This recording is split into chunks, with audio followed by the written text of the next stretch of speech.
Seguidores de Noticiero Serloc, medios nacionales, qué gusto saludarlos, muy buenos días. En unos minutos más estaremos subiendo esta entrevista. Estamos ahora con el aspirante Irving Espinosa Betanzo, aquí en esta heroica ciudad de Tlaxiaco. Nos los encontramos justamente en esta plaza y usted lo que está viendo es el templo de Santa María de la Asunción. Bueno, qué gusto saludarlo, aspirante a ministro. Muy buenos días. Hola, muy buenos días, Ramón, un gusto encontrarte aquí en esta plaza histórica, en este lugar histórico de Tlaxiaco. Salí a comprar algunas cosas y pues nos encontramos aquí y un gusto saludarte y estar con tu público. Aquí estamos en la explanada Benito Juárez, a un lado del Parque Porfirio Díaz, y como pues telón de fondo, qué mejor que la iglesia de Santa María de la Asunción. Es usted uno de los aspirantes a ministro de la Suprema Corte de Justicia de la Nación en esta elección inédita. De estas dos preguntas, preguntarle qué opina usted de la elección y su aspiración. Bueno, en principio pues la elección considero que es una reforma importante, trascendental, es una de las reformas más importantes para la vida democrática del país. La posibilidad que tienen las personas, los mexicanos, de elegir a las personas juzgadoras es un derecho que nos hemos ganado, que afortunadamente pues ya es una realidad, y el próximo 1 de junio vamos a estar participando todos los que tengamos nuestra credencial para votar con fotografía vigente, de poder elegir a las personas que lleguen a los cargos de jueces, magistrados y ministros de la Suprema Corte. En mi caso, pues yo estoy participando como candidato para la Suprema Corte con el número 41 en la boleta morada, y bueno, pues es una oportunidad histórica inédita de ser protagonistas de este proceso histórico. ¿Por qué la aspiración? Bueno, mira, se lo comento a toda la gente de tu auditorio. Durante toda mi vida, desde siendo estudiante de la Facultad de Derecho, he considerado que el derecho debe de acompañar los procesos sociales que tiendan a mejorar las condiciones de vida de la sociedad. Desafortunadamente, el derecho en ocasiones ha sido un obstáculo para estas transformaciones. Sin embargo, hay personas que desde una visión crítica y una visión progresista hemos decidido acompañar los procesos sociales, y eso lo he hecho desde estudiante. Participé en el movimiento estudiantil de 1999 en contra de los pagos de las altas cuotas que se pretendían establecer en la UNAM. Defender la educación pública y gratuita era defender la Constitución. A lo largo de mi vida, y ya como servidor público de casi más de 25 años, hemos dado una lucha frontal contra la corrupción, y bueno, si consideramos que el origen de esta gran reforma a los poderes judiciales es la corrupción que existe tanto en el Poder Judicial de la Federación como en los poderes judiciales estatales, era inevitable no participar. Hubiese sido un contrasentido no participar en esta elección, y bueno, pues ese es el motivo. Y además que hay que decir algo que es muy importante para la gente: la justicia, si no se lleva a cada uno de nosotros, no se hace realidad este anhelo de justicia, pues de nada va a servir que tengamos leyes de carácter progresistas, que tengamos un poder ejecutivo de carácter progresista, si cuando se resuelven o interpretan las leyes, las normas, no se tiene una visión de carácter progresista. Y bueno, pues ese es el ánimo, y sobre todo que quienes hemos dedicado nuestra vida al servicio público debemos de tener en cuenta que lo importante no es llegar a los cargos públicos por llegar. Hay que llegar, pero para transformar nuestra realidad, nuestra sociedad, y esa transformación tiene que llegar también al Poder Judicial. El día 1 de junio le van a dar una boleta al electorado. ¿Cómo entender por lo que va a estar votando, con las responsabilidades que tiene un ministro de la Suprema Corte de Justicia de la Nación? Bueno, el 1 de junio en todo el país vamos a tener una elección de carácter federal, donde vamos a elegir jueces, magistrados y ministros. Cada ciudadano va a recibir 6 boletas que van a estar identificadas por colores. En el caso de la elección para ministros de la Suprema Corte, la boleta será de color morada. Aquí hay que entender que las y los ministros de la Corte toman decisiones que afectan la vida de todas las personas. En principio tienen a su cargo ser los guardianes de la Constitución. Si nuestra Constitución hoy en día establece derechos a favor de las personas, bajo este sentido de derechos humanos, de progresividad, derechos que protegen a los más débiles, que reconocen la necesidad de desarrollo en beneficio de toda la gente, pues las y los ministros tienen que ser guardianes de estos derechos.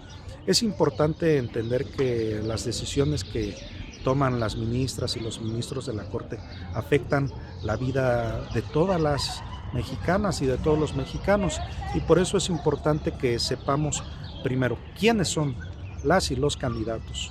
Segundo, que revisemos su perfil académico, su trayectoria profesional, pero también que tengamos cierto cómo son como personas, porque pues de nada va a servir que tengamos personas con un alto grado de preparación académica, con gran experiencia, si como personas no son personas respetuosas, empáticas, gentiles. Y creo que eso también tiene que valer mucho, y pues que conozcamos cómo se relacionan con las demás personas es importante para todos nosotros. Usted es oaxaqueño, es mixteco, es de Tlaxiaco. El referente de un ministro de la Suprema Corte de Justicia de la Nación indudablemente es el benemérito de las Américas, Benito Juárez García. ¿Eso le da cierta responsabilidad o mayor, repito, responsabilidad para aspirar al cargo? Pues mira, siempre es un honor y un privilegio tener raíces oaxaqueñas. Para los que no me conocen, pues la mitad de mi ser es oaxaqueño, la otra mitad es guerrerense. Mi mamá es de aquí de Tlaxiaco, Oaxaca. Es un lugar al que de manera constante y recurrente he venido. Tengo identidad, tengo arraigo con Tlaxiaco, y sobre todo la pregunta que me haces genera una doble responsabilidad. Hay que llevar con orgullo, con honor y con dignidad la posibilidad de representar a Oaxaca, porque debemos de reconocer que grandes pensadores en nuestra historia son de aquí de Oaxaca. El benemérito de las Américas es un ejemplo, pero fíjate, además hay que reconocer, entre otras cosas, por ejemplo, a Ricardo Flores Magón. Hace poco en una entrevista me preguntaban qué personaje histórico, si tuviera la oportunidad de comer con él, ¿con quién sería y qué le preguntarías?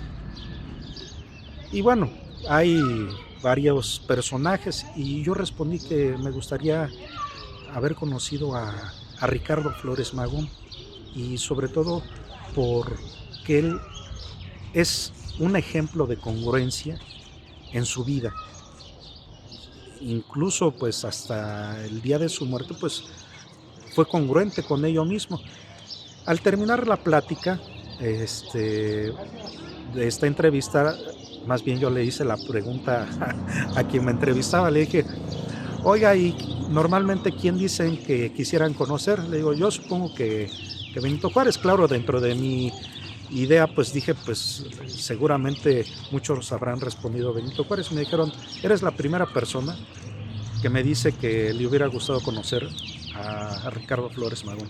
La gran mayoría se han decantado por Benito Juárez o por Morelos, y claro, la relevancia histórica pues es indudable, no para nada le resto méritos, al contrario, son personas fundadoras de nuestra sociedad, de nuestra patria, de nuestro México como lo conocemos, en la vida independiente, en la reforma. Pero tal vez por lo difícil que fue acceder ya en los últimos años de su vida a Flores Magón, creo que a mí me hubiera gustado conocerlo a él, y que sin lugar a dudas es un oaxaqueño de gran trascendencia y relevancia, que prácticamente podríamos decir el ideólogo de la Revolución Mexicana.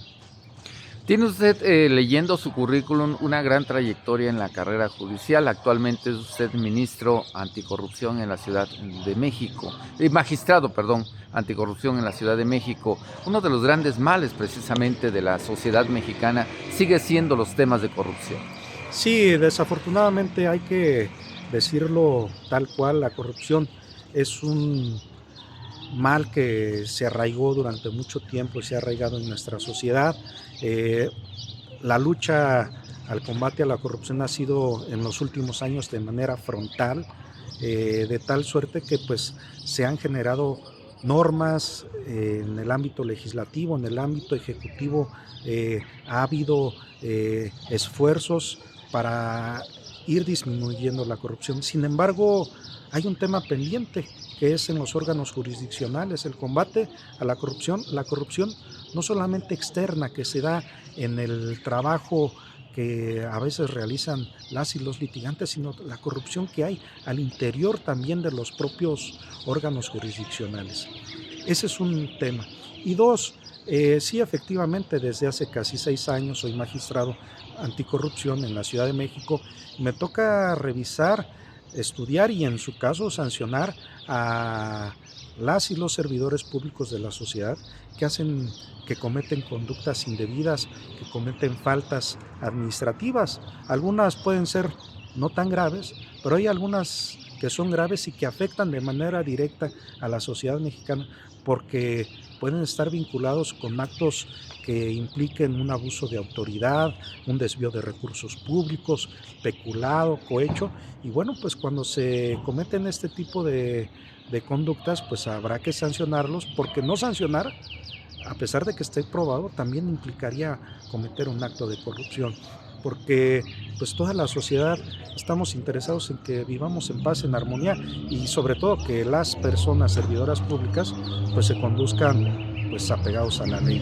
Y bueno, pues esa ha sido la función que durante estos casi últimos 6 años he desempeñado y pues precisamente si el origen de la reforma al Poder Judicial fue entre otras cosas la gran corrupción, durante estos últimos casi 6 años me he desempeñado como magistrado anticorrupción, pues era casi ineludible, ¿no?, participar, sobre todo para poner al servicio de la gente estos conocimientos y además esta convicción personal de combatir la corrupción. Y por eso es que pues estamos diciendo es necesario transformar la justicia para que haya una justicia con igualdad, con equidad, que sea para todas y para todos y una justicia sobre todo sin corrupción.